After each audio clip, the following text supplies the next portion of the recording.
நான் சென்னை. என் நண்பன் சின்ன வயசுல இருந்தே எனக்கு ரொம்ப பழக்கம். கல்லூரி படிக்கும்போதே என் நண்பன் கல்யாணம் பண்ணிட்டான். அப்ப அவனுக்கு வயசு 24 ஆச்சு. நண்பனோட வீட்டுக்கு அடிக்கடி போவோம். அவனுடைய மனைவி நல்லா பேசுவா. கல்யாணம் பண்ணி 2 வருஷம் கழிச்சுதான் குழந்தை பிறந்துச்சு. அப்புறம் நானும் நண்பனும் ஜிம்முக்கு ஒன்னாதான் போயிட்டு வருவோம். நான் தான் அவனை வீட்ல விட்டுட்டு போவேன். அப்படி ஒரு நாள் போகும்போது ஒரு நாள் நண்பனோட மனைவி வீட்டுக்குள்ளேயே வரமாட்டேங்கிறீங்க, வாசலோடையே போறீங்களேன்னு கேட்டா. சரின்னு நான் உள்ள போனேன். டீ காஃபி எதுவும் சாப்பிடுறீங்களான்னு கேட்டா.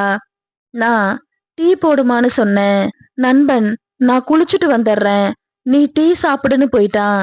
நண்பனோட மனைவி டீ கொண்டு வந்து கொடுக்கும்போது சூட்டுல மேல கொட்டிடுச்சு. அவளே கைப்பட தொடச்சு விட்டா. சாரி, நான் தெரியாம பண்ணிட்டேன்னு சொன்னா. பாத்ரூம் போயிட்டு தொடச்சுக்கோங்கன்னு சொன்னா. நானும் உள்ள போனேன், தொடச்சுட்டு அப்புறம் வீட்டுக்கு போயிட்டேன். நைட்டு வாட்ஸ்அப்ல மெசேஜ் பண்ணா. இன்ஸ்டாகிராம ஃபாலோ கொடுங்கன்னு சொன்னா. நானும் கொடுத்தேன். இன்பாக்ஸ்ல மெசேஜ் பண்ணி சாரின்னு சொன்னா.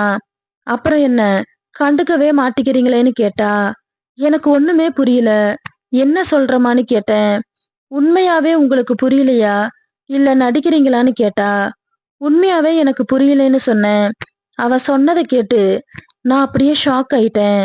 நண்பனோட மனைவி கிட்ட இப்படி பேசுறது தப்புன்னு ஒரு பக்கம், இன்னொரு பக்கம் சரி பேச ஸ்டார்ட் பண்ணேன். நண்பர்கள் எல்லாரும் சேர்ந்து ஊட்டி போலான்னு பிளான் பண்ணி டிக்கெட் போட்டோம். 1 மாசம் கழிச்சு ஊட்டி போறோம். அன்னைக்கு எங்க அம்மாவுக்கு முடியல, அதனால நான் போகல. நண்பர்கள் எல்லாரும் போயிட்டாங்க.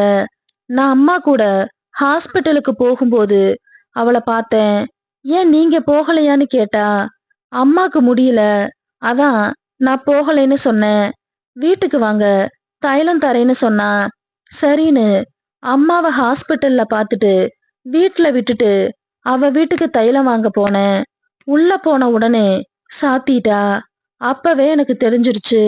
நைட்டு வரும்போது வாங்கிட்டு வாங்கன்னு சொன்னா. நானும் வரேன்னு சொல்லிட்டு அங்கிருந்து எல்லா வேலையும் முடிச்சிட்டு கிளம்பிட்டேன்.